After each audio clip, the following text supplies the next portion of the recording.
बोलिएगा था। वही जहन में बार बार आता है कि एकदम छत पे निढाल हो जाते हैं, परेशान हो जाते हैं।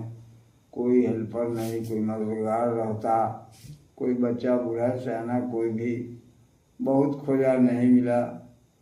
तो क्या कहते हैं, अपने जान अपने हाथ अपने पाँव का सहारा का उम्मीद है, बस उसी भरोसे अपना हर काम करते रहते हैं। तो हमको भी ख्याल याद पड़ गया कि वो हुजूर की साहबजादी रज़ियल्लाहु तआला अन्हा ने जब अपना दुख सुख बयान किया पास सल्लल्लाहु अलैहि वसल्लम, तो उन्होंने ये तशरीह बताया कि हम भी जो है हर नमाज के बाद उसको पढ़ने की पूरी कोशिश करते हैं। तो बदन में एक रूहानी ताकत महसूस होता है। हाँ, लगता है थकावट नहीं है। कोई काम जो है सो जब करने खड़े होते हैं तो कर लेते हैं, पार लग जाता है, लगा लेते हैं। तो वही कह रहे हैं कि हज़रत सल्लल्लाहु अलैहि वसल्लम का तो हर लम्हा हर वक्फा एक एक मिनट का पल उनकी अमली ज़िंदगी नमूना है। आप अपने अंदर जो ताकत लाते हैं, आप अपने अंदर जो एनर्जी लाते हैं, वो हुजूर सल्लल्लाहु अलैहि वसल्लम की जिंदगी को याद करके उनको देख के आप लाते हैं। क्योंकि हुजूर सल्लल्लाहु अलैहि वसल्लम काम खुद से किया करते थे, तो अपना काम खुद करते थे, समझे नहीं। आप इस तन्हाई में अपनी जिंदगी को जीते हैं, तो अल्लाह और रसूल को याद करके अपनी लाइफ को आगे बढ़ाते हैं, है ना। तो इसलिए आपको जिंदगी कोई चीज पहाड़ की तरह नहीं लगता है ना? हर कुछ अच्छे से गुजर जाता है। और राजी बरजा, अल्लाह की रजा पर राजी रहना, ये भी बहुत बड़ा ईमान और सब्र और क्या कहते हैं कि दिल दिमाग की कुव्वत का ये है कि अल्लाह, ये ज़हन में आता है कि मर्ज़ी मौला जो है, मर्ज़ी अगर उस मालिक की कि हमको करना है तो कर रहे हैं, इसी में भलाई है हमारी। ये सब सोच जब दिमाग में आता है तो अंदर से कुव्वत, ताकत, सब्र, सुकून महसूस होता है। आपको जो भी है ये सोचते हैं कि हम अच्छे अमल करें, और दिन दुनिया से आप उतना ताल्लुक नहीं रखते हैं। सोचते हैं कि हमको अल्लाह से लगाव रखना है, और हुजूर सल्लल्लाहु अलैहि वसल्लम के बताए हुए रास्ते पे, अल्लाह के बताए हुए रास्ते पे हम चलेंगे। इसलिए दुनियावी परेशानी आपको नहीं होती है। क्या हम सही बोल रहे हैं ना? इसलिए आप अपने कामों में अपने खुद से ही कर लेते हैं, और हर परेशानियों को उठाने के बाद भी आप मुस्कुराते हैं, कोई तकलीफ जाहिर नहीं करते हैं। अपने रब से, अपने अल्लाह ताला से कोई तरह का शिकायत भी नहीं है। जो उन्होंने दिया वो सब हमारे लिए बहुत दिया, हम लोग हमारे लिए। आप यही सोच के अपने आप को खुश रखते हैं। और दुनियावी सहारा, दुनियावी जरिया तो बहुत है, लेकिन तौफीक इलाही, अल्लाह की तौफीक अगर किसी को होगी तब न वो हमारा साथ हमारे काम में हाथ बढ़ाएगा। लेकिन जब तौफीक इलाही नहीं है तो उसको हम गिला शिकवा क्या करें, अपने काम में लगे रहते हैं। क्या आपको अपनी जिंदगी से कोई तरह का कोई शिकायत है, या आप सोचते हैं कि हम बहुत अकेलापन, तन्हाई में रहते हैं, हमको बहुत तरह का परेशानी हो रहा है?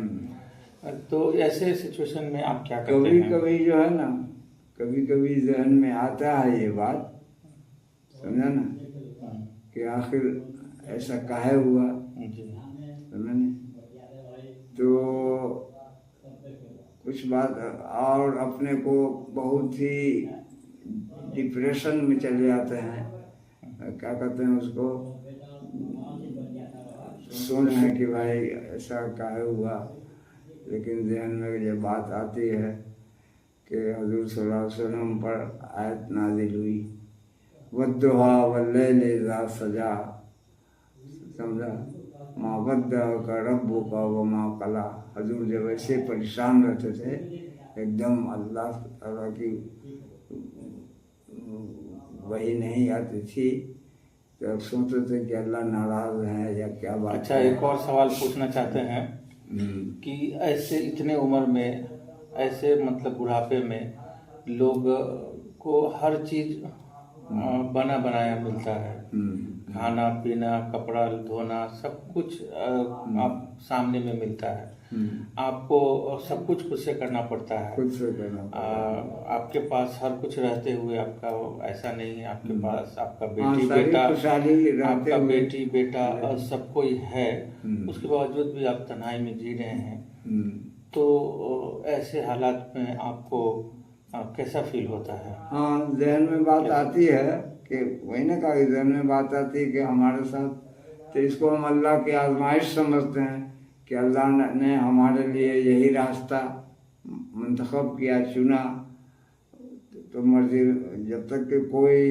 ایک پتہ نہیں ہل سکتا ہے جب تک کہ اللہ کی مرضی نہ ہو۔ یہ تو ایمان رکھنا ہے مسلمانوں کو، تو کوئی بھی واقعہ ہوتا ہے تو اس کے اندر اللہ کی حکمت ضرور پوشیدہ ہوتی ہے۔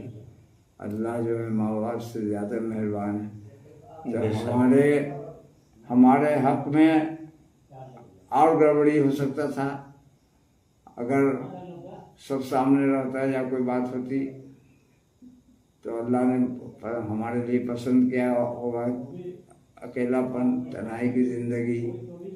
اسی کو سوچ کر کے اللہ کے اوپر اتنا بھروسہ، اتنا ایمان، اتنا توکل رہتا ہے کہ ہم کو احساس نہیں ہوتا ہے۔ دوسری بات، ہمیشہ احساس یہ ہوتا ہے کہ وہ دعا جب آیت اتری، اسی طرح حضور پریشان تھے تو وہ دعا آیت اتری، جو ہو بہو ایک دم اس کا معنی پڑھیے، تشریح پڑھیے، تفسیر پڑھیے، تو ہم نے پڑھ بھی ایک دم فٹ ہوتا ہے۔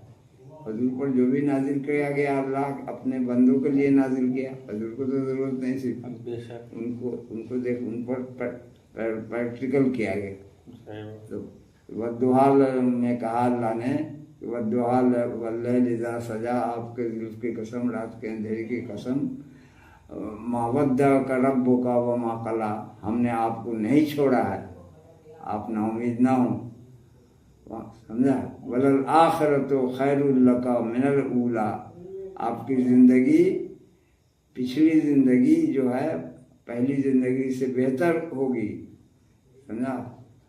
جب آپ یتی کلاموں کا فتردہ، جب آپ کو اللہ نے آپ کے ذہن کو، دماغ کو اپنی طرف پایا تو آپ کو راہ دکھایا، سمجھا، وَوَجَدَكَ ضَالًّا فَهَدَىٰ، اور آپ کو ہدایت دیا، اچھا راستہ پکڑایا، اور جب آپ کو یتیم پایا تو آپ کو تو آپ بھی آپ، ہم تھوڑا سا اس پہ رکتے ہیں، تو ہم کو جہاں تک معلوم ہے آپ بھی یتیم تھے، حضور صلی اللہ علیہ وسلم کی والدہ کے حضور صلی اللہ علیہ وسلم نے والد صاحب کو نہیں دیکھا، تو باہر چلے گئے تھے، دیکھا نہیں۔ تو ہم یہ کہنا چاہتے ہیں کہ آپ بھی یتیم بچے تھے، آپ کی بھی زندگی یتیمی سے گزرا ہوا ہے، ہاں، اس لیے حضور صلی اللہ علیہ وسلم کی زندگی سے آپ کو بہت پیار ہے، بہت لگاؤ ہے۔ والدہ بھی چھوڑ کے چلی گئی، وہ بھی دوسری شادی کر لی، تو یہ سب چیز کو رہتے ہوئے بچے سے اللہ کی طرف دھیان لگا رہتا تھا، تو اللہ نے ہم کو راستہ